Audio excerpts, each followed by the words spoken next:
살펴보도록 하겠습니다. 백과사전은 교회를 이렇게 정의하고 있습니다. 교회를 의미하게 된 그리스어 에클레시아는 원래 고대 시민들의 공식 모임을 가리키고 있다. BC 3세기에 번역된 그리스어 구약 성경 70인역은 유대인의 총회, 특히 율법을 듣는 등의 종교적 목적의 모임을 가리킬 때 이 에클레시아라는 단어를 사용했다. 신약 성경에서는 전 세계에 걸쳐서 그리스도를 믿는 신자 전체, 특정한 지역에 있는 신자들, 그리고 특정한 사람의 집에서 갖는 모임, 즉 가정교회를 가리키는데도 역시 이 에클레시아라는 단어를 사용하였다고 그렇게 백과사전에 기록이 되어 있습니다. 그러니까 교회란 것은 하나님의 택하심을 입고 성령 안에서 부르심을 받아 함께 모인 그리스도인의 공동체가 바로 교회인 것입니다. 그래서 이 공동체를 이끌어 천국 시민 혹은 하나님의 가족이라고 명명했습니다. 또 에베소서 2장 19절에서 22절을 읽어보면 그러므로 이제부터 너희는 외인이 아니요 나그네도 아니요 오직 성도들과 동일한 시민이요 하나님의 권속이라. 너희는 사도들과 선지자들의 터 위에 세우심을 입은 자라. 그리스도 예수께서 친히 모퉁이 돌이 되셨느니라. 그의 안에서 건물마다 서로 연결하여 주 안에서 성전이 되어가고 너희도 성령 안에서 하나님이 거하실 처소가 되기 위하여 그리스도 예수 안에서 함께 지어져 가노라 했습니다. 그러므로 교회는 하나님의 가족 공동체입니다. 이 사람들은 성령으로 거듭난 사람이기 때문에 또 성령 공동체라고도 합니다. 그러므로 이 공동체는 반드시 거룩해야 하는 것입니다. 하나님의 기쁨과 영광이 되어야 하는 것입니다. 하나님의 기쁨과 영광이 되기 위하여 교회 공동체 안에서 성도 각자가 반드시 가져야 할 기본 정식 곧 기본 태도가 있는 것입니다.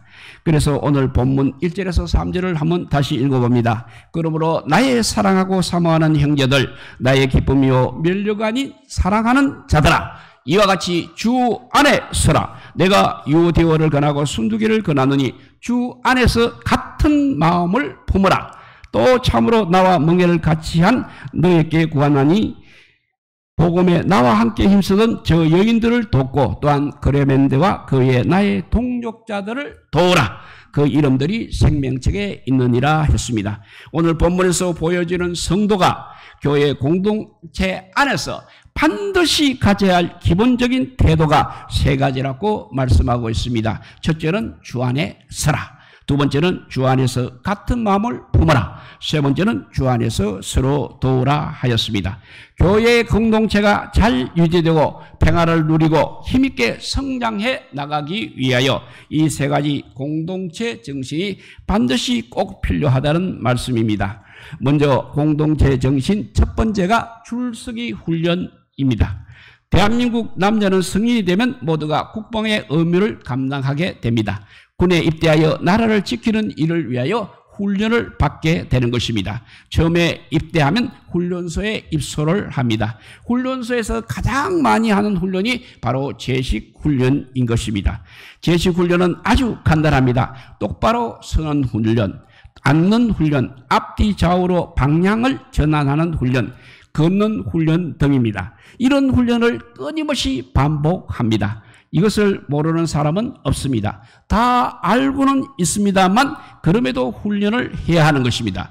이 기본 훈련이 잘된 기본 훈련이 숙달되어 체질화되어 있으면 그 어떤 다른 일도 해내는 능력을 갖추어지게 된다는 것입니다. 이렇게 기본 훈련이 잘된 군인은 총알이 핏발처럼 날아온 전쟁터에서도 총알보다 더 민첩하게 위협을 피해가면서 자신의 사명을 잘 감당하게 되는 것입니다. 서는 훈련이라는 것은 바로 자기가 설 자리를 아는 훈련인 것입니다. 아무데나 서서는 안 된다는 말입니다. 마찬가지로 우리 성도가 서야 할 자리가 있는 것입니다.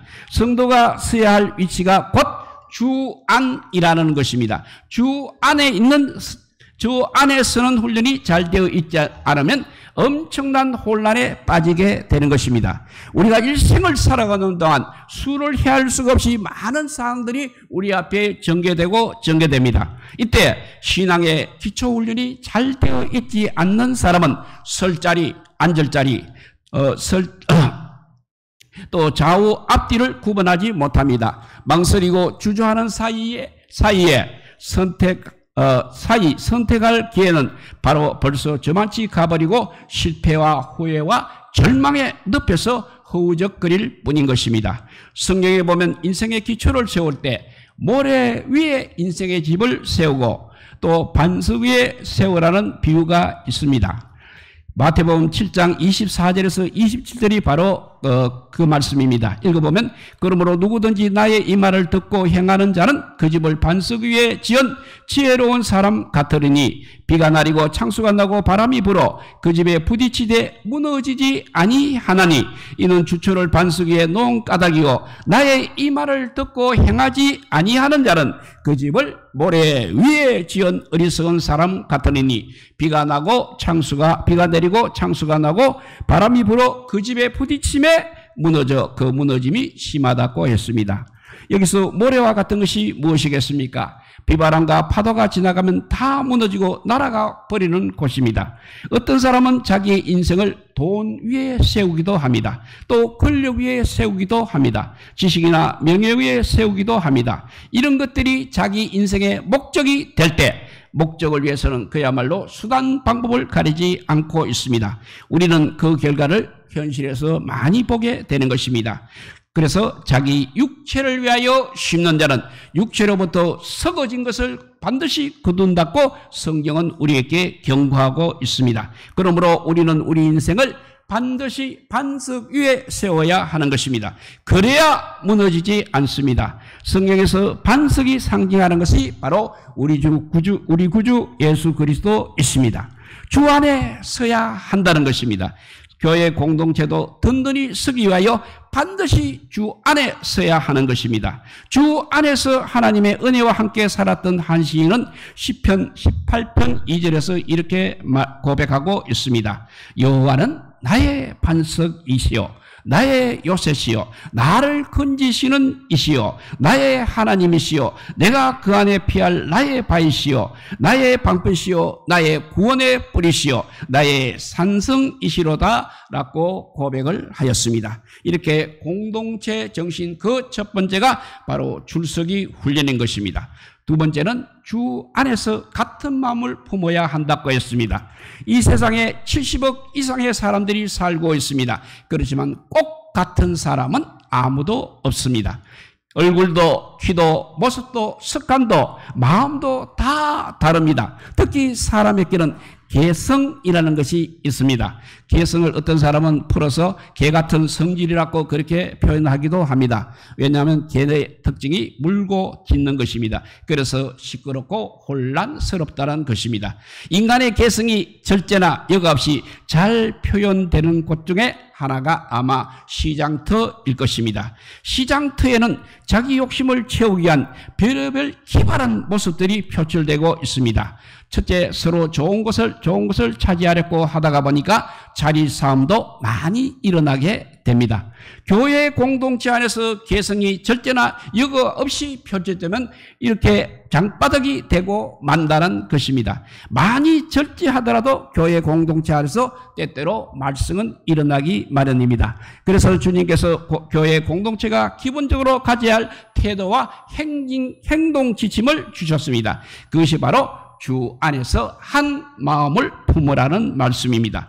같은 마음을 품기 위해서는 어디에 맞추어야 하는 것입니까? 빌보서 2장 5절에서 8절 말씀입니다. 너희 안에 이 마음을 품으라. 곧 그리스도 예수의 마음이니 그는 근본 하나님의 본체시나 하나님과 동등됨을 취할 것을 여기지 아니하시고 오히려 자기를 비워 종의 형체를 가지사 사람들과 같이 되셨고 사람의 모양으로 나타나사 자기를 낮추시고 죽기까지 복종하셨으니 곧 십자가에 죽으심이라 했습니다. 우리 모두가 주님을 바라보아야 한다는 것입니다. 주님을 향한 겸손과 순종 그리고 성님의 마음인 것입니다.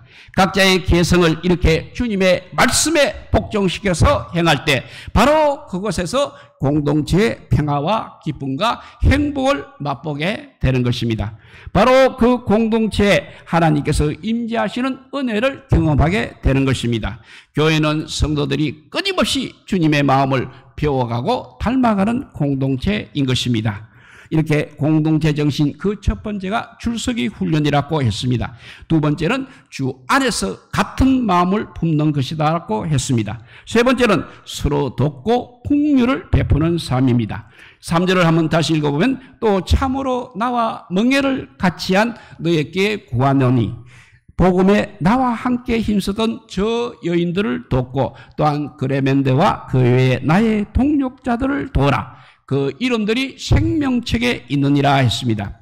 교회의 공동체의 개념은 바로 몸의 개념이요 또 가족 개념인 것입니다. 한 공동체 안에 모인 모든 성도들이 생김새도 다르고 성격도 다르고 습관도 다르고 모습도 다릅니다. 그렇지만 하나님의 부르심을 입은 같은 하나님의 가족인 것입니다. 그리스도를 머리로 한 몸인 것입니다. 다 그래서 귀합니다. 다 그래서 소중합니다. 다 그래서 가족이고 형제이고 자매이고 한 몸이기 때문에 약한 부분을 서로 감당해야 하는 것입니다. 보충하는 것이 곧 도우는 것이요 바로 긍휼을 베푸는 것입니다. 이렇게 함으로 공동체를 더욱 견고하게 만들어갑니다. 주님께서 에베소서 4장 1절에서 6절에 이렇게 말씀하십니다. 그러므로 주 안에서 갇힌 내가 너희를 권하노니 너희가 부르심을 받은 일에 합당하게 행하여 모든 겸손과 온유하고 오래 참음으로 사랑 가운데서 서로 용납하고 평안에 매는 줄로 성령이 하나 되게 하신 것을 힘써 지키라. 몸이 하나요 성령이 한 분이시니 이와 같이 너희가 부르심의 한 소망 안에서 부르심을 받았느니라. 주도 한 분이시요 믿음도 하나요 세례도 하나요 하나님도 한 분이시니 곧 만유의 아버지시라. 만유 위에 계시고 만유를 통일하시고 만유 가운데 계시도다라고 하였습니다. 우리가 이렇게 공동체 안에서 이렇게 해야 하는 이유가 있습니다. 사실은 이 모두가 우리 자신을 위한 것이기 때문입니다. 우리를 향하신 하나님의 긍휼의 명령이신 것입니다. 우리가 일생을 살아가는 동안 이런 일 저런 일 등 별일들을 다 만나게 됩니다. 성공도 합니다. 실패도 하고 건강도 하고 질병에 들어눕기도 합니다. 혼자서 도저히 감당할 수 없는 어렵고 고통스러운 일을 만날 때도 있을 것입니다. 이렇게 주 안에 같이 선다는 것은 바로 나를 세우는 것입니다. 또 같은 마음을 품는다는 것은 바로 나를 거룩한 공동체에 편입시켜 넣는 것입니다. 또 도움을 준다는 것은 나를 위해 씨를 뿌리는 것입니다. 길게 보면 우리 모두가 약자요, 실패자요, 환자요, 도움이 필요한 사람들입니다. 인터넷에 이런 글이 나와 있어서 한번 소개하고자 합니다. 어떤 사람이 강아지를 팝니다라는 광고를 내었습니다. 그러니까 어린 소년 하나가 찾아와서 값을 물어봤습니다. 한 마리에 15,000원이라고 했습니다. 이 개 주인의 말에 실망한 소년이 주머니에 7,000원밖에 없습니다. 그래도 강아지는 좀 보여주시겠습니까? 하니까 아무렴 보여주겠다고 했습니다. 털뭉치 같은 조그만 강아지 5마리가 소년의 눈앞에 펼쳐졌습니다. 5마리를 하나씩 살펴가던 소년이 이 강아지는 다리를 절고 있습니다. 이 강아지를 사고 싶습니다. 모자란 돈은 조금씩 갚아드리겠습니다 라고 했습니다. 그래서 주인이 절름발이 강아지를 그것은 구색 맞추기로 보여준 것인데 평생 다리를 절 텐데 어떻게 키우겠니? 라고 했습니다. 그러니까 이 소년이 이 강아지는 많은 사랑과 도움이 필요하겠습니다. 그러니까 꼭 제가 샀으면 좋겠습니다 라고 했습니다. 강아지의 주인은 다리가 온전하지 않은 강아지를 사려는 소년이 이해가 되지 않았습니다. 하지만 그 소년의 간청이 얼마나 간절한지 거절할 수가 없었습니다. 그렇게 되니까 이제 고맙습니다 아저씨, 제가 나머지 돈을 꼭 갚겠습니다, 고맙습니다 하고 얼굴에 환한 웃음을 띠고 뒤돌아가는 소녀의 팔에는 절름발이 강아지가 행복한 듯 속 안겨 있었습니다. 그리고 소년의 그 그릉그리를 무심코 바라보던 그 강아지 주인은 아 하는 탄성을 질렀습니다. 왜냐하면 잘 걷지 못하는 강아지를 아는 그 소년도 역시 한쪽 다리를 절고 있었기 때문이었습니다. 예, 아름다운 이야기입니다. 또 헨리 라우엔의 상처 입은 치유자란 글이 있습니다. 헨리 라우엔은 최고의 역작입니다. 저자가 타계하기 전까지 교수에서 빈민가의 사역자로 또 장애인들과의 생활 등에서 겪었던 경험들을 토대로 현대 사회의 사역자는 과연 어떤 모습이어야 하는가 하는 의문에 답하고 있는 책입니다. 특히 현대사회의 사역자를 상처 입은 치유자라고 정의하고 있습니다. 자기가 입은 상처 다른 사람들에게 생명을 주는 원천이 된다고 말하고 있습니다. 사실이 그렇습니다. 너나 할 것 없이 우리 모두에게는 크고 작은 상처들이 있는 것입니다. 그래서 날마다 아픕니다. 아프지 않는 사람이 아무도 없습니다. 그래서 위로받을 이웃이 반드시 필요한 것이고 친구가 필요하고 위로자가 필요한 것입니다. 도움을 받고 사랑을 받아야 할 공동체가 반드시 필요한 것입니다. 바로 이것이 우리 하나님께서 지상에 세우신 교회인 것입니다. 이 하나님의 교회에 부름받은 성도들이 함께 모여 같이 서고 세워지며 같은 마음을 품고 주님을 바라보고 예배하며 상처 입은 사람들에게 긍휼을 베푸는 것입니다. 우리 서로 도우며 함께 그리스도의 분량이 충만한 데까지 성장해 나가시기 바랍니다. 이 놀라운 역사를 이루기 위해서 주님께서는 오늘 본문 말씀을 우리에게 주셨습니다. 다시 한번 본문 1절에서 3절을 제가 읽어보겠습니다. 그러므로 나의 사랑하고 사모하는 형제들, 나의 기쁨이요 면류관이 사랑하는 자들아, 이와 같이 주 안에 서라. 내가 유디아를 권하고 순두기를 권하노니 주 안에서 같은 마음을 품으라. 또 참으로 나와 멍에를 같이한 너에게 구하노니 복음에 나와 함께 힘쓰던 저 여인들을 돕고 또한 그레멘데와 그 위에 나의 동역자들을 세우라. 동역자들을 도우라. 그 이름들이 생명책에 있느니라 했습니다. 이제 말씀을 맺습니다. 이렇게 우리는 함께 주 안에 서 있어야 합니다. 또 한마음으로 그리스도 안에서 천국을 바라보아야 합니다. 그리고 서로 돕고 서로 일으켜 주어야 하겠습니다. 오늘도 내일도 우리 모두 예수님의 충만함에 성장해 나가시기를 우리 주님의 이름으로 축복드립니다. 기도하겠습니다. 사랑의 하나님 감사합니다. 이 험악한 세상 중에서도 그래도 아버지요 주님께서 세우신 이 교회에 우리 성도들이 모여서 이렇게 예배할 수 있는 자유를 주시니 감사합니다.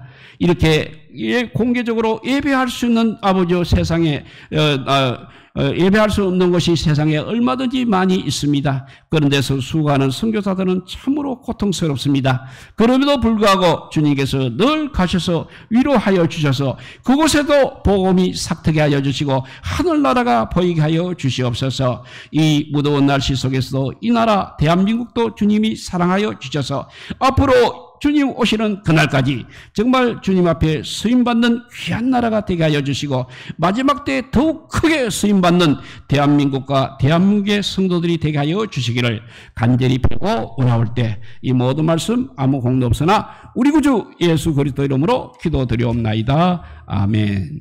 찬송가 210장입니다. 시온성과 같은 교회. 시온성